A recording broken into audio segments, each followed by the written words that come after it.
ভারতীয় সেনার অপমান ভারতীয় সেনার অপমান ভারতীয় সেনার অপমান ইন্ডিয়ান আর্মি জিন্দাবাদ পাকিস্তানের দালাল তৃণমূল হটাও পাকিস্তানের দালাল তৃণমূল হটাও।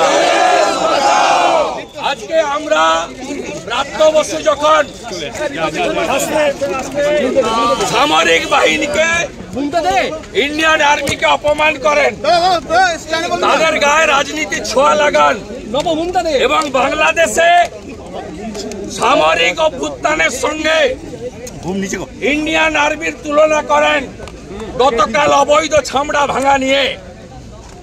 আমরা ইন্ডিয়ান আর্মি জিন্দাবাদ, হিন্দুস্তান জিন্দাবাদ, ভারতীয় সেনার অপমান মানছি না, মানব না এবং এই ইন্ডিয়ান আর্মির সম্পর্কে উনার বক্তব্য বিবরণী থেকে বাদ দেওয়ার দাবি করেছিলাম।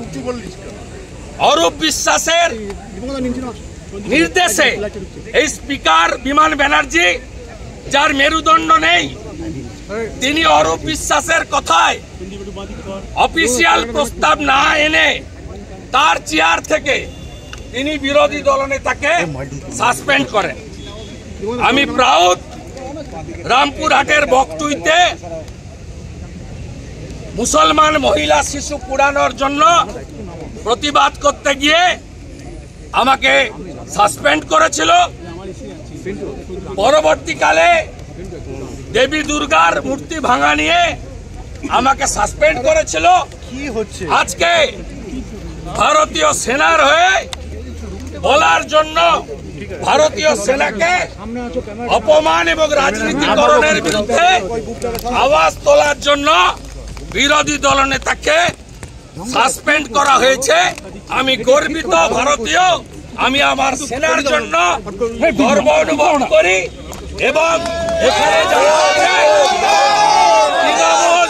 তৃণমূল পাকিস্তানের দালাল, তৃণমূল কংগ্রেসের মাইনে চলে, সেই মাইনে চলছে, সেই মাইনের পাশাপাশি উপরি ইনকামের জন্য যে কাজ করে ভেবেছিল সেনাবাহিনীর গাড়ির সাথেও সেটা করবে। গতকাল রাজ্যের মুখ্যমন্ত্রী যেভাবে ওনাকে দেখে ভারতীয় সেনা পালিয়ে যাচ্ছে এই কথা বলে ভারতীয় সেনার অসম্মান করেছিলেন। এখন সেই ভাবনা এই কলকাতা পুলিশের রক্তের মধ্যে মিশেছে। দুর্ভাগ্য যে বিএনএস এর আওতায় থাকা এই কলকাতা পুলিশ, তারা নিজেদের মেরুদণ্ড হয় ক্যামাক স্ট্রিট নয় কালীঘাটে বেচেছে। 2026-এর পরে যারা এই সরকারের অনৈতিক কাজকে সমর্থন করে নিজেদের পকেট ভরছে, সেই পুলিশদেরকে চিহ্নিত করে তাদের বিরুদ্ধে ব্যবস্থা। শুধু তাই নয়, ব্লকে ব্লকে তৃণমূল আজ প্রতিবাদ করছে কাদের বিরুদ্ধে? ভারতীয় সেনার বিরুদ্ধে।